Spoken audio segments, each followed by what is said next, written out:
Nah, jadi biasanya kayak gini, di kelas saya itu semua catatan udah saya buat seperti ini, Pak. Semua catatan nanti semua praktikum saya buat kayak gini. Jadi Bapak tinggal tinggalin aja lah. Tinggal nyimak semua materinya. Kalau memang Bapak mau pribadi ada catatan sendiri, monggo. Ya, tapi semua materi udah saya catat di sini. Kayak contoh, kita praktek ini nih materinya. Langkah-langkahnya apa aja sih? Di sini udah ada langkah 1, 2, 3, 4 gitu lah. Jadi memudahkan peserta, nanti file ini pun akan saya kirim ke Bapak. Kalau Bapak ada praktek, lupa tahapannya apa-apa aja, nanti Bapak tinggal lihat aja di sini. Gitu. Di sini udah ada langkah-langkahnya, di modul juga udah ada gitu. Jadi peserta lebih fokus lah.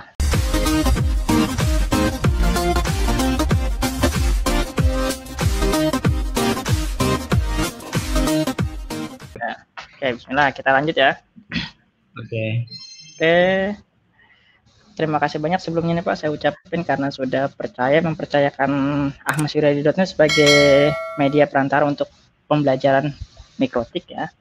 Di sini udah ada modul praktikum. Modul praktikum ini nanti bisa Bapak praktekkan juga di rumah, tapi di sini hanya sekilas-sekilas aja kayak langkah-langkahnya, untuk konsepnya, teori, semuanya akan dibahas ketika training. Nah, ini kenalan lagi, nama saya Ahmad Suryadi, ini Gmail saya atau email saya, nomor telepon saya sama website. Ya nanti Bapak kalau biasanya alumni peserta itu dia kalau nanya, contoh Mas, pernah setting ini enggak? Atau Mas, kalau ada kendala ini, biasanya kan umumnya semua peserta training itu saya akan masukkan ke grup alumni. Jadi kalau ada apa-apa pertanyaan, bisa sharing di situ. Banyak banget yang open di situ kok, enggak. Mereka tuh enggak pelit sama ilmu rata-rata. Nanti kalau ada apa-apa sharing di situ. Kalau saya nggak bisa bantu jawab, biasanya teman-teman bisa bantu jawab. Kalau saya lagi nggak sempat jawab.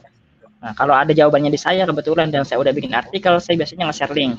Ini Pak linknya Pak, mau gue dipelajarin. Itu sering banget kok ada case-case kayak gitu. Oke, terus ini daftar materi yang akan kita pelajari, cuman nggak semuanya. Dulu sempat waktu offline itu saya buka kelas, satu kelas itu ada sekitar maksimal tuh saya open kelas 5 orang. Jadi sebelum online saya buka kelas offline dulu, datang ke rumah durasi 3 hari full pelatihan. Itu dari jam 8 start, jam 9 sampai jam 5 sore kita start. Itu selama 3 hari full di rumah. Tapi ketika pandemi saya udah nggak buka offline lagi, saya full online ketika buka pandemi. Dan itu ketika online memang kekurangannya saya harus private pakai gini, 1:1. Nggak bisa 1, 2, 3, nggak bisa. Karena kelemahannya kalau main di mikrotik, kita kan main alat, kita real device, colok cabut ke perangkat, nanti ada koneksi mati pasti. Mati, kita nungguin dulu nih sampai dia connect, baru jalan lagi materi. Beda sama kalau main simulasi. Kalau main simulasi, mau pesertanya 3, 4 itu nggak masalah, karena nggak ada koneksi putus. Gitu, makanya di sini saya lebih prefer ke 1:1 untuk kursusnya. Jadi materi tersampaikan full, Bapak juga kalau ada kendala di kantor, di mana bisa sharing di sini sesuka hati. Saya bisa, saya kasih masukan, saya nggak bisa, kita sama-sama belajar. Oke, ini materi kita untuk yang di kelas ini. Kita next dulu. Berarti secara garis besar kesimpulannya untuk jaringan udah paham ya Pak, ya dikit-dikit ya? Ya kalau kayak pasang apa sih, saya pasang kabel UTP, terus juga kalau Pak Ahmad nerangin mungkin saya masih ingat-ingat dikit ya masalah mikrotik ya, teman saya tuh kadang-kadang juga melihat dari Google atau di YouTube ya bisa seperti itu. Oke, tak informasi dulu Pak. Jadi di kelas saya ini karena Bapak ambil paket yang full basic ya, nanti mungkin di 30 menit pertama akan ada teori Pak. Teori ini kita nggak praktek sama sekali. Saya ingin melihat atau memberikan informasi ke Bapak seputar basic jaringan apa aja sih, konsepnya seperti apa, terus pengenalan IP address, perhitungan subnetting kayak prefix dan macam-macam kayak layer 7 dan macam-macam, main port juga nanti ada di materi pertama nih. Jadi di 30 menit pertama kita nggak sama sekali nyentuh mikrotik, kita bahas full teori dulu. Nanti di situ Bapak tinggal ini aja, tinggal simak aja, kalau ada pertanyaan monggo langsung ditanyakan. Itu yang pertama. Yang kedua nanti ketika ada sesi praktek, nanti tetap diawali dengan sesi teori sama konsep, nanti sisanya langsung full kita praktek. Itu yang kedua. Yang ketiga, di kelas saya itu ada yang namanya catatan Pak. Catatan ini yang sudah-sudah sih biasanya saya yang catat di sini, semua rangkuman yang saya bikin, Bapak cukup fokus aja. Tapi kalau Bapak punya catatan sendiri, monggo. Kalau di saya semuanya saya catat. Contoh kayak gini, Pak. Contoh di sini. Nah, jadi biasanya kayak gini. Di kelas saya itu semua catatan udah saya buat seperti ini, Pak. Semua catatan nanti semua praktikum saya buat kayak gini. Jadi Bapak tinggalin aja lah. Tinggal nyimak semua materinya. Kalau memang Bapak mau pribadi ada catatan sendiri, monggo. Ya, tapi semua materi udah saya catat di sini. Kayak contoh, kita praktek ini nih materinya.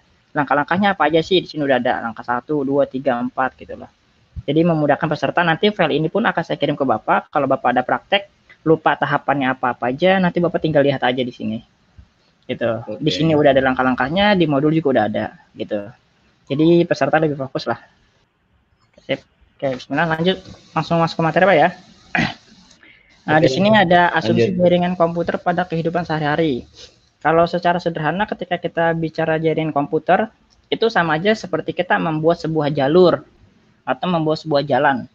Di mana tujuan sebuah jalan itu adalah bagaimana antara satu lokasi dengan lokasi lain dapat saling terhubung. Betul nggak kayak gitu? Jadi kalau kita bicara jaringan ya sama aja kita bikin jalan. Kalau di dunia nyata itu bikin jalan. Tapi bedanya kalau di dunia nyata hanya ada satu jalan, yaitu pakai aspal ya. Kalau di udara udah nggak bisa pakai jalan. Tapi kalau di jaringan kita ada yang namanya sini, alat untuk koneksi jaringan, atau disebut dengan alat transmisi jaringan.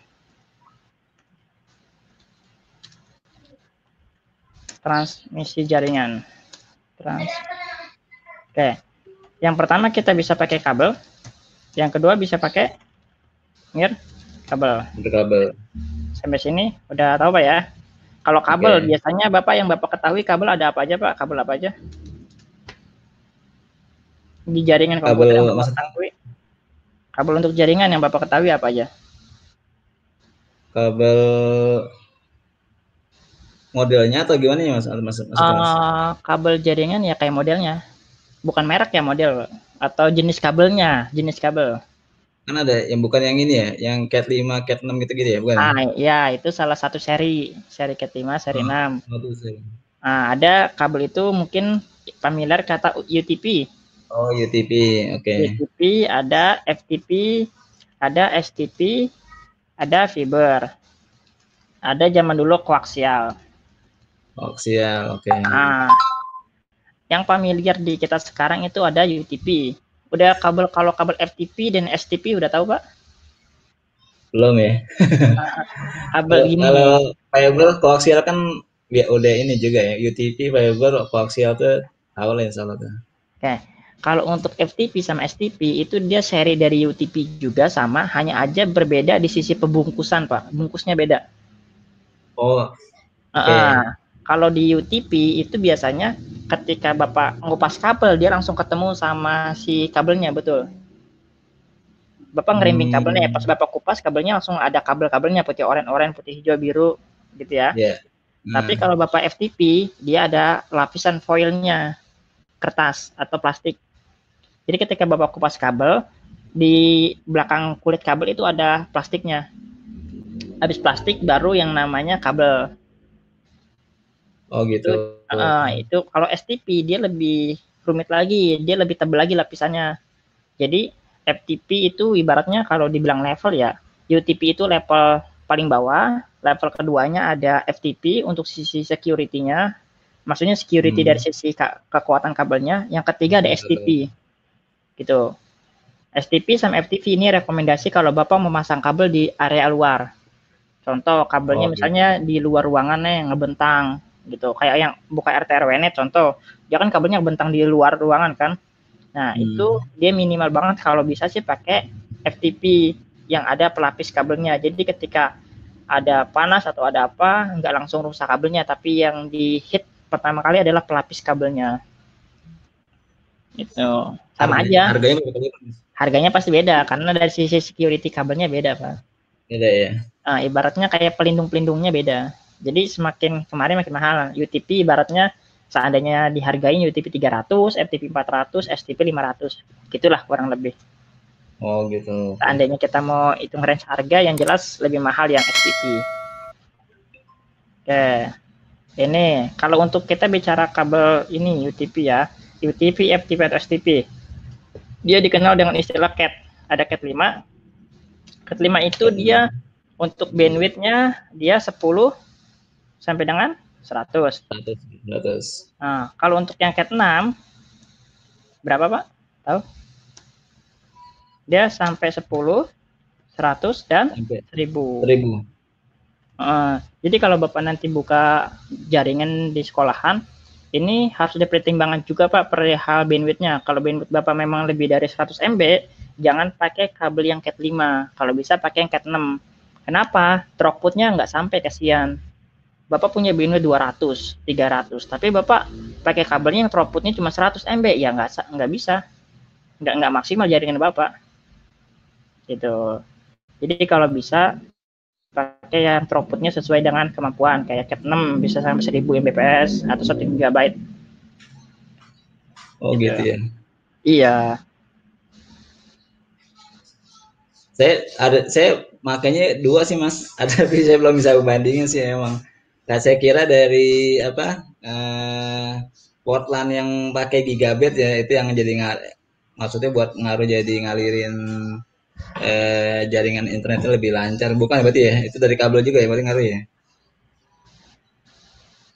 Iya, Pak. Oke, oke.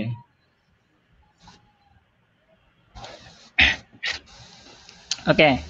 Itu yang kabel. Kalau yang naik kabel ini, kalau tadi kita bicara transmisi jaringan, ada yang lewat kabel, ada juga lewat kabel. Kabel itu dia pakai gelombang udara.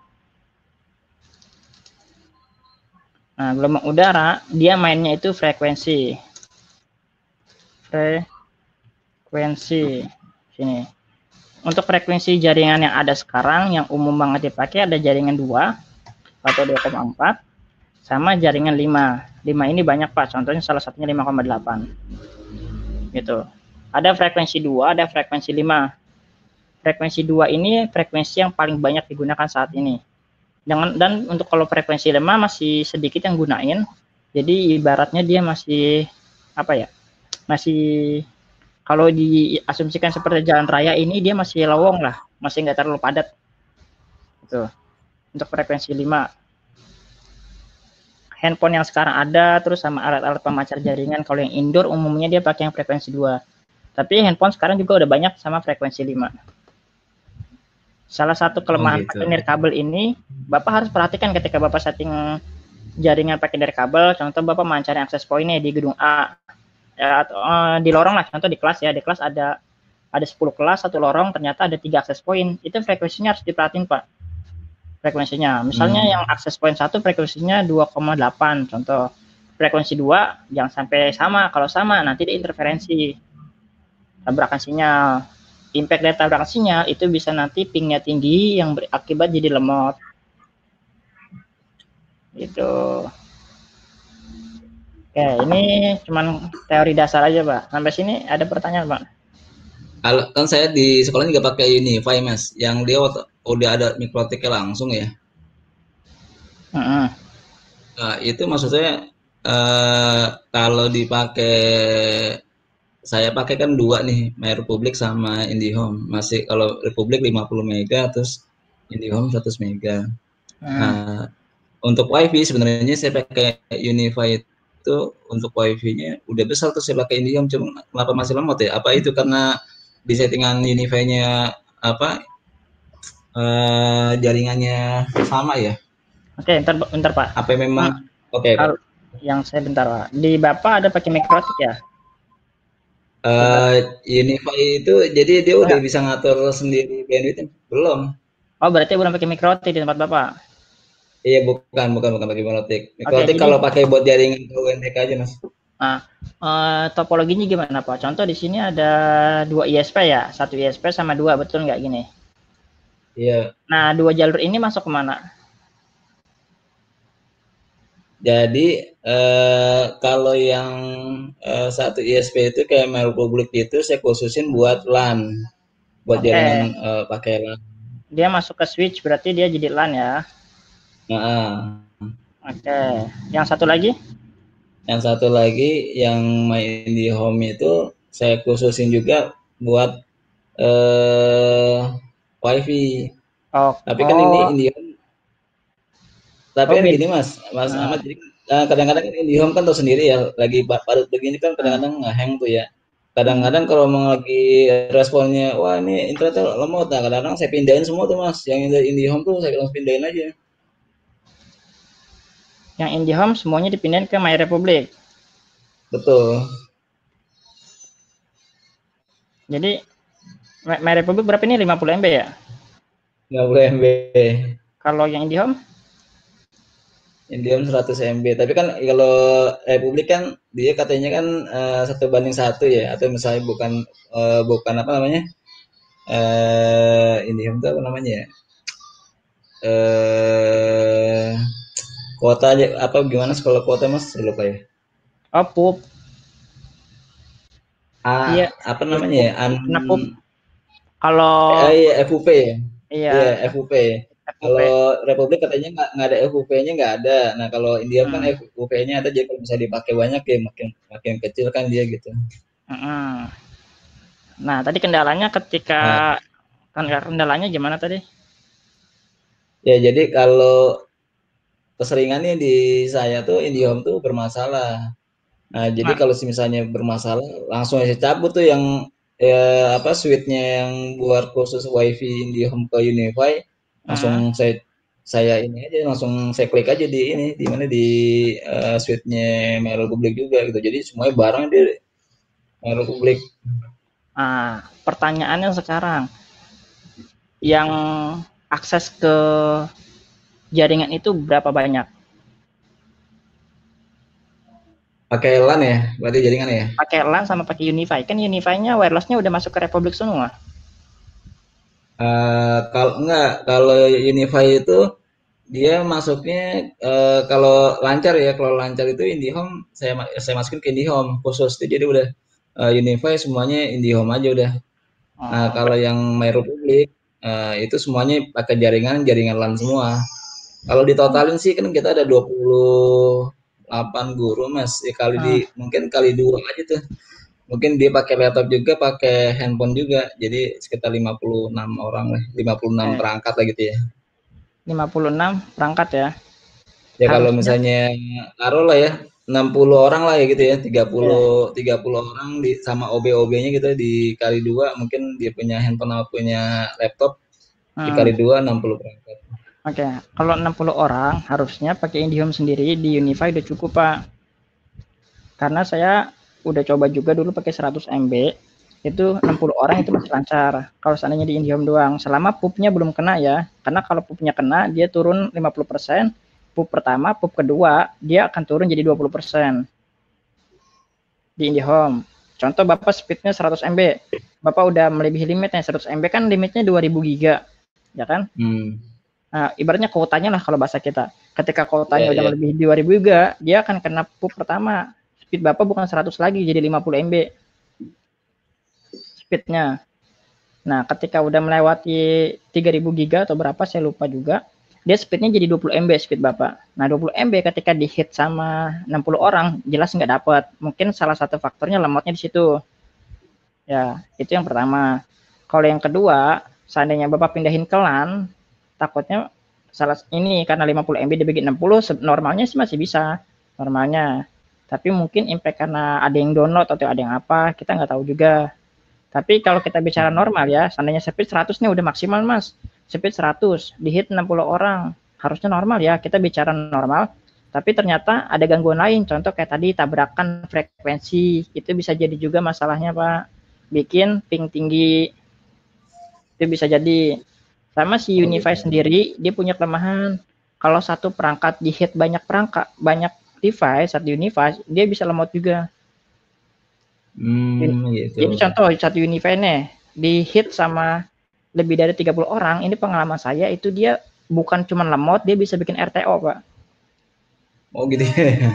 Iya, ini pengalaman saya pribadi waktu saya setting UniFi di kampus juga kayak gitu.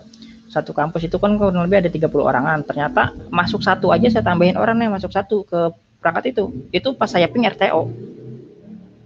Ya, itu pengalaman.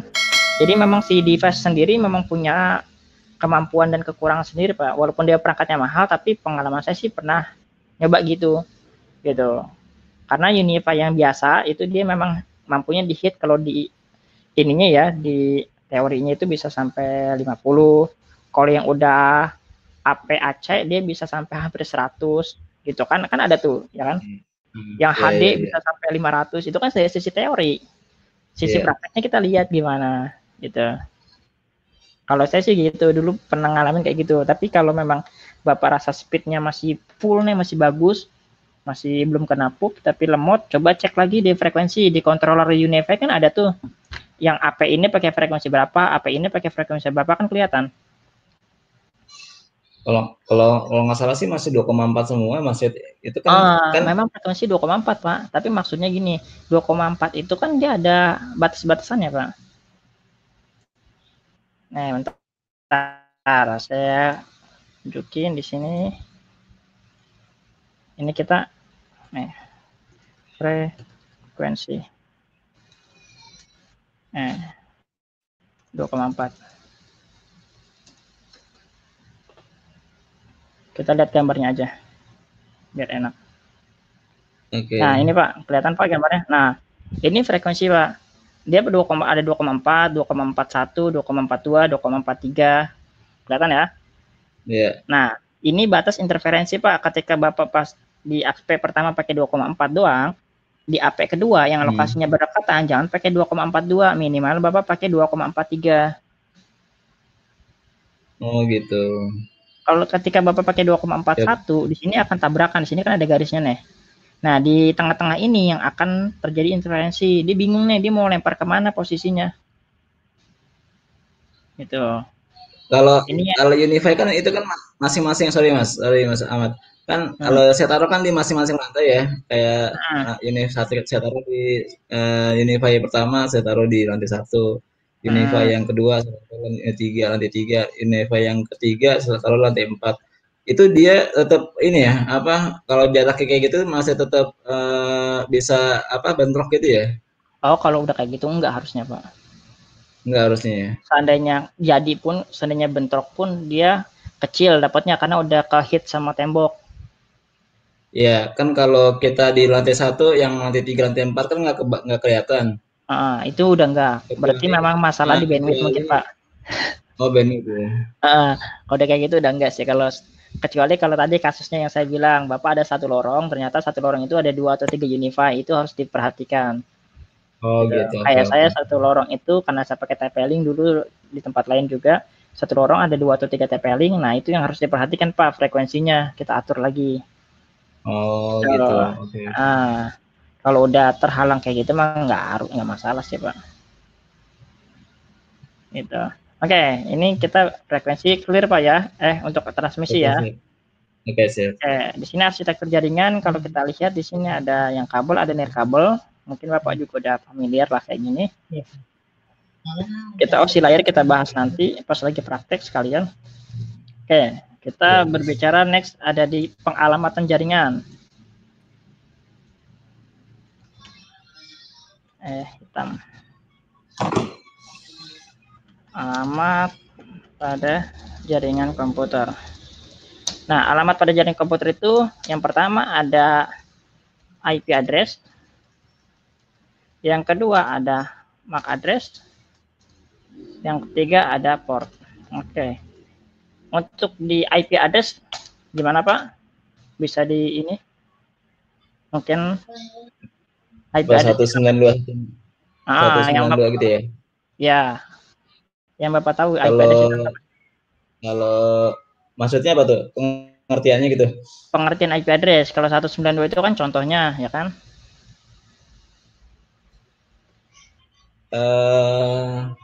Definisi sederhana lah yang Bapak tahu dari IP address apa sih? IP address itu apa ya? Yang menunjukkan alamat jaring sama ya alamat jaringan nih. Oke, sini ya. Berarti sama aja ya, alamat perangkat perangkat ya. pada jaringan komputer. Jadi semua perangkat yang connect ke router Bapak pasti defaultnya punya IP address. Nah, dari IP address itu antara device satu sama device lainnya bisa saling terkoneksi, bisa saling kirim data, bisa kirim file dan lain-lain.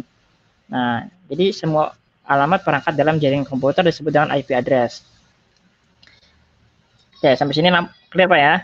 MAC address apa Pak? Oke. Nah, MAC address saya tahu namanya dong tuh Mas, tapi pengertiannya apa ya? Itu di tengah-tengah itu posisi itunya. Ya, MAC address. MAC address itu adalah kode unik yang terdapat pada masing-masing. Tahu istilah NIC, Network Interface Card, atau gampangnya LAN card. LAN card. Ya, atau kita kenal juga yang namanya wireless card. Wireless card. Oke, kayak gini Pak kurang lebih ya. Jadi si MAC address ini dia udah menjadi sebuah kode unik yang udah tertanam di sebuah perangkat jaringan. Baik itu posisinya dia sebagai LAN card yang dihubungkan pakai kabel atau dia terhubungnya menjadi wireless card. Kalau kita contoh sederhana di sini saya ada sini. Nah, di sini yang Ethernet saya, ini kan dia berarti nyambungnya ke LAN card, betul? Ke LAN card Pak ya. LAN card ini dia punya sebuah kode unik yang disebut dengan MAC address. Sorry Pak di sini. Di status, di detail. Nah, ini Pak, yang disebut dengan MAC address itu kalau di sini sebutannya physical address. Nah, ini gitu. Dia kode unik ini udah tertanam di masing-masing perangkat, udah nggak akan bisa berubah. Dan kode MAC address ini dia punya cara baca tersendiri. Contoh di sini ada sekitar tuh 2, 3, 4, 5, 6, ada 6 ada 6 sekat baris ya. Kalau di ini ada 12 bit ya, bit 1, bit 2, bit 3, bit 4, bit 5, bit 6, atau di 3 bit pertama ini itu menginisialisasikan bahwa kode dari perusahaan cara bacanya. Gitu. Jadi di 6 bit pertama di sini ada kode perusahaan yang ngeluarin si LAN card ini. Nah, untuk yang di 6 bit selanjutnya itu adalah seri dari masing-masing atau kode unit dari masing-masing LAN card. Jadi dia nggak mungkin sama, walaupun dari perusahaan berbeda yang keluar segitu banyaknya LAN card, dia nggak akan mungkin sama pak kode uniknya, pasti berbeda. Karena dia akan dikeluarkan yang pertama itu inisialisasi pertamanya dari kode perusahaan. Gitu ya. Ini yang ada di LAN card. Kalau yang di wireless card seperti ini wireless card. Status sama aja. Nah, di physical address-nya. Oke. Jadi di sini untuk MAC address adalah kode unik yang terdapat pada masing-masing NIC, LAN card atau wireless card. NIC ini sama aja kayak LAN card Pak ya. Cuman itu seri Inggrisnya aja sih. Sebutnya Network Interface Card. Kalau orang Indonesia lebih senang nyebutnya LAN card. Pertanyaannya, LAN card-nya tahu nggak Bapak kayak gimana LAN card itu Pak? Tahu kalau apa? Kalau di PC kan dia ditancapin. Itu mah udah sering ngoprek jaringan tahu lah LAN card yang ada di PC Bapak, yang di laptop Bapak. Nah, inilah yang lubang-lubangnya seperti inilah. Nah, ini LAN card ya. Kalau wireless card ya dia nggak ada bentuk fisik, cuma ditancapin aja pakai USB atau di soket juga. Nanti dia jadi wireless. Oke. Next, ini teori masih Pak ya. Teori port nanti kita bahas, ada pembahasan tersendiri di port pas praktekum, jadi lebih enak. Oke, next kita masuk pembahasan subnetting. Subnetting ini fungsinya untuk memecah IP address, sederhananya gitu. Tapi kalau kita mau bahas lebih detail, Bapak sebelumnya pernah setting mikrotik nggak Pak? Pernah. Pernah, oke. Pernah bikin IP address mikrotik? Kalau ditanya saya ya tadi kalau nanti dilihat mungkin saya masih ingat-ingat, cuma kalau disuruh dari awal lagi nih makanya saya harus punya catatan juga gitu. Ya, nah kan gini, saya tanya dulu nih. pernah setting IP address pasti di Mikrotik ya, kalau udah pernah setting Mikrotik. Oke, yang Bapak dulu setting IP address berapa Pak? Yang Bapak ingat? 192?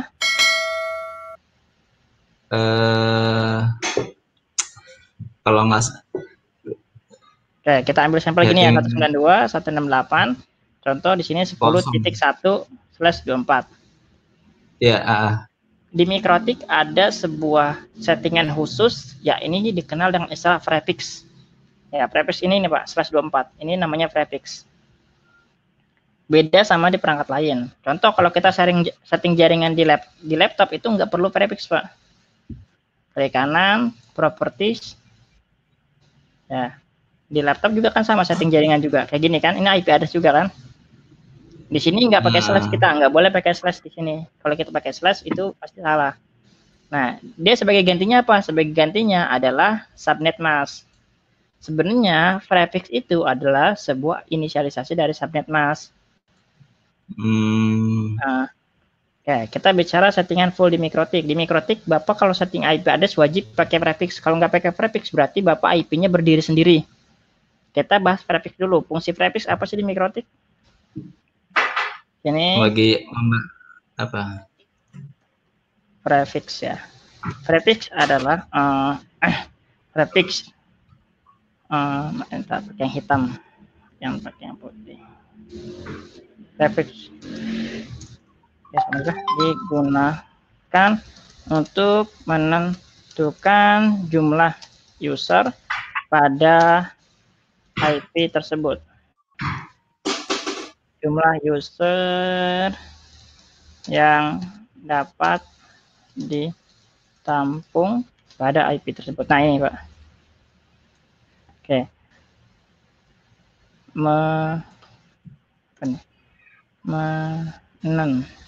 Oke. Dari penjelasan ini udah ada sedikit yang tangkap Pak. Jadi prefix itu digunakan untuk menampung. Prefix itu digunakan untuk menentukan jumlah user yang dapat ditampung oleh IP tersebut. Contoh sederhana. Kalau di sini, saya udah ada rumusnya. Prefix itu dimulai dari prefix 1 sampai dengan prefix 32. Ya, jadi prefix itu dia slash Pak ya. Dia ditandakan dengan istilah slash. Ya. Ya. Prefix. Ya. Dimulai dari 0, nggak usah dihitung ya, dari 1 sampai dengan 32. Semakin kecil prefix, maka semakin besar jumlah user yang ditampung. Begitu sebaliknya, semakin besar prefix, maka semakin kecil jumlah user yang ditampung. Ini udah rumus pasti dan baku, udah nggak bisa dirubah-rubah dari sananya. Contoh sederhana, di sini ada /24. /24 itu kalau hitungan-hitungan dari sisi subnettingnya, dia punya yang namanya IP pool. IP poolnya ini 256. Ini udah defaultnya. Nanti cara hitungnya saya kasih tahu Pak. Terus dia akan dibagi dua secara otomatis rumusnya. Untuk yang pertama untuk NID, yang kedua untuk broadcast. Hasil diambil dua ini akan tercipta yang namanya host. Host ini akan dibagi ke pelanggan. Host ini berarti menentukan jumlah si usernya. Contoh di sini 192.168.10.1/24. IP poolnya berarti 256, NID-nya berarti 0 atau 192.168.10.0. Broadcast-nya 192.168.10.255. Host-nya berarti 192.168.10.1 sampai dengan 10.254. Nah, IP pool ini total keseluruhan. Kalau Bapak hitung ya, berarti dimulai IP dari 0 Pak ya. 0 diakhiri sampai 255. 0 ke 255 totalnya berapa Pak? 256. Karena 0-nya dihitung 1. 0, 1, 2 gitu. Ya. Jadi bener kan IP pool-nya 256 ya. Dihitungnya IP awalnya 0, ini NID, fungsinya nanti kita bahas, ini broadcast IP akhirnya. Berarti IP yang bisa dibagi ke pelanggan adalah IP dari 1 sampai dengan IP 254. Satunya ini, karena tadi kita setting begini, berarti satunya biasanya buat router. Berarti IP ke pelanggan atau ke klien itu dari 2 sampai dengan 254. 254 ya. Oke. Sampai sini, Pak? Kalau misalnya Mas, ini kan saya ada kayak buat UNBK kan ada dibagi 3 kelas ya. Misalnya kalau yang 24 kan emang udah settingannya kan 256 ya. Bisa nggak kita bikinnya hanya biar mungkin biar bandwidthnya nggak kebagi banyak mungkin ya. Saya belum tahu nih. Udah kita bikin aja yang 50 Mas gitu. Jadi 1 sampai 50 itu bisa nggak kalau gitu? Nggak bisa ya? Karena itu di baku ya. Gimana Pak? Gimana? Maaf Pak. Ya kalau perhitungannya kan kalau yang untuk prefiknya 1/24 kan itu untuk portnya atau misalnya untuk jaringannya kan sampai 256 perangkat ya istilahnya gitu ya Mas ya. Nah bisa nggak kalau misalnya saya bikin hanya buat 50 orang aja gitu? Bisa. Bisa. Oke, gini Pak, di jaringan itu nanti kita belajar dasarnya dulu yang namanya prefix. Prefix ini udah aturan baku. Ya pokoknya kalau Bapak mau pakai 124 berarti jumlah kliennya sampai 254. Nah pertanyaannya Mas, bisa nggak user saya itu cuma 50 Mas? Kalau saya pakai 124, bahasa simpelnya itu kan mubazir IP, betul nggak? Nah, kita cek di atas Pak. Di atas tadi ada redaksi. Prefix ini dimulai dari 1 sampai dengan 32. Semakin kecil, maka semakin besar jumlah user. Sekarang kita cek di sini. 124 nampung IP pool berapa? 256. 256. 125 nampung IP pool berapa? 128. 128. 26 nampung IP pool 64. Nah, kalau Bapak usernya cuma 50, untuk konsep pertama Bapak bisa mainin di prefix, Bapak bisa pakai /26, nggak usah pakai /24 di jaringan Bapak. Ini yang pertama ya. Yang kedua, nanti Bapak bisa main fitur IP pool di Mikrotik. Walaupun Bapak pakai /24, tapi IP yang keluar itu bisa hanya 50 aja, Pak. Jadi IP pool di Mikrotik nanti jadi keran. Mau Bapak gedein, mau Bapak kecilin bisa di IP pool Mikrotik. Ya, jadi ada 2 konsep pengerjaan. Bapak bisa mainin di sisi prefixnya. Jadi Bapak nggak usah pusing lagi. Pokoknya Bapak pakai /26, yaudah IP yang dibagi cuman 62. Di sini kan IP poolnya 64, berarti yang dibagi cuma 62. Iya. Nah, atau Bapak bisa pakai fitur IP pool di Mikrotik yang berfungsi untuk filter IP. Jadi walaupun Bapak bikin /24, yang defaultnya keluarnya 254 user, Bapak cukup filter jadi 50 orang aja yang bisa dapat IP, sisanya nggak bisa dapat IP. Bisa kayak gitu di Mikrotik. Oke. Gimana Pak? Terjawab nggak? Oke, lanjut. Berarti kan kalau misalnya mau ini berarti digedein slash-nya berarti Mas ya? Iya. Digedein prefix-nya berarti gitu ya? Iya, pokoknya semakin besar prefix semakin kecil jumlah usernya. Kalau yang 192.168.10 itu emang kalau 10 itu berarti Mikrotik ya? Dari perangkat Mikrotik 10 ya? Atau emang IP address ini dia sifatnya Bapak kan jatuhnya lokal ya atau private network. Itu IP-nya bebas, Pak. 192 itu hanya aturan, nggak dibilang baku juga ya. Ini mungkin hanya kaidah umum yang sudah jadi paradigma umum untuk semua orang bahwa 192, 168 itulah adalah IP address. Sebenarnya IP address itu kayak gitu. IP address itu boleh Bapak IP address 111, 222 boleh. IP address-nya 254 boleh, asal jangan 255 karena IP mentok di 255. Oh gitu. Jadi di dunia jaringan itu ada yang dikenal dengan istilah IP private sama IP public. IP private itu adalah IP yang hanya digunakan khusus private sesuai dengan kaidahnya. Contoh di sini udah ada di modul nih. IP address private ada nggak sini? Nah ini dia. Jadi IP private sama IP public. Kalau IP private adalah IP yang digunakan pada jaringan lokal pada jaringan yang berbasis lokal. Terus kalau public itu adalah IP yang digunakan oleh modem-modem ISP.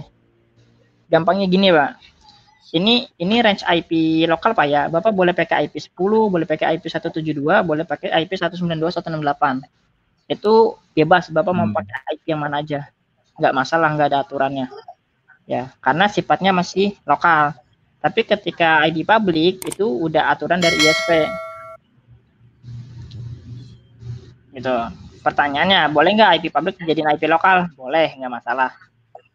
Saya gambarin umum gini Pak, biar gampang dicerna. Contoh di sini ada modem nih. Di sini ada internet lah. Contoh di sini ada internet. Terus di sini ada modem Republik. Contoh modem Republik. Di sini Bapak udah ada switch hub. Terus di sini banyak klien. Ada klien 1, klien 2, klien 3 gitulah. Ini sebenarnya udah ada di sisi ini praktikum nanti Pak. Ini pembahasan tentang NAT, Network Address Translation. Cuman saya jelasin sedikit dulu. Di sini ada koneksi. Nah, kalau saya cek di sini IP lokal saya. Contoh saya cek di sini IP config. IP lokal saya di sini 192.168.1.6. Kelihatan nggak Pak? Ya. Ini IP lokal Pak. Saya tulis di sini. Di sini IP lokal saya 192.168.1.6. Ini lokal. Lokal ini sifatnya bebas. Dia nggak akan dibaca di internet. Tapi kita lihat sekarang IP publik saya berapa? IP saya .com. Sebentar. Nah, ini IP publik saya, Pak. Pertanyaannya, ini IP publik saya, range IP ini ada nggak tadi di range IP lokal? Di modul saya kan ini IP lokal semua nih. Yeah. Ada nggak range IP 175 di saya? Di IP lokal? Nggak ada. Nggak ada. Gitu. Jadi IP lokal itu nggak akan dipakai sebagai IP publik. Jadi peraturan dari si IANA-nya sendiri yang ngatur asosiasi IP address, dia udah ngasih batasan nih, IP lokal yang boleh dipakai di semua jaringan private, ya, itu adalah dari range 10, range 172.16 sampai dan range 192.168. Sisanya jadi IP publik. Itu, ini IP publik saya. Pertanyaannya, di sini kan tadi laptop saya IP-nya 1.6. Sedangkan di sini ada laptop lagi, di sini ada perangkat kayak handphone contoh kan. Di sini kira-kira perangkat saya dapat IP nggak? Kira-kira yang dapat IP lokal lagi 1.7, 1.8 dan seterusnya sampai 1.254. Semua perangkat ini ketika masuk ke internet dia hanya akan dikenali menjadi satu buah IP. IP-nya yang mana? Tadi IP 175 tadi Pak. IP ini. Gitu. Nah, proses ini disebut dengan istilah NAT, Network Address Translation. Contoh di sini saya salin dulu. Ini nanti korelasinya ada di materi kita di materi internet. Nah, tapi saya kasih dulu penjelasan dasar ke Bapak. Nah, jadi walaupun di jaringan lokal Bapak, ini kita bicara ini Pak ya. Pokoknya jaringan yang udah di bawah modem, ini disebut dengan jaringan lokal.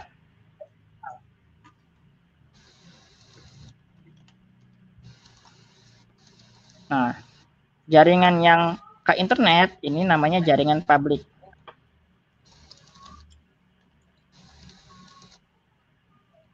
Ya, ini namanya jaringan publik. Oke.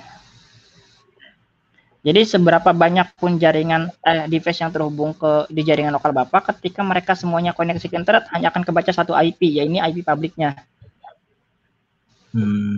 Gitu. Mau Bapak usernya ada 100, 200, tetap akan kebaca hanya satu IP publik. Gitu. Makanya di sini penerapan IP lokal Bapak bebas, mau IP berapa aja boleh, karena yang akan kebaca tetap satu IP publik. Gitu. Bapak mau bikin IP begini nih, satu apa nih? Kok kucing? Bapak mau bikin IP begini juga boleh. Nah, pertanyaannya satu-satu ini termasuk kategori IP private apa IP public, Pak?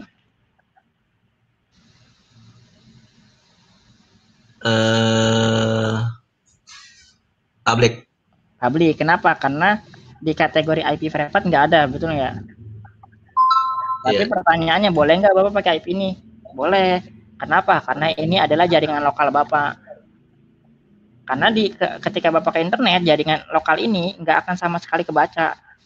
Yang akan kebaca adalah jaringan si public tadi dari router Bapak, modemnya.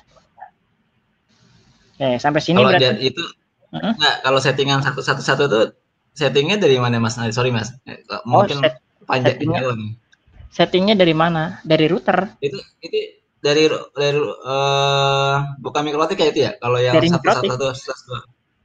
MikroTik kan?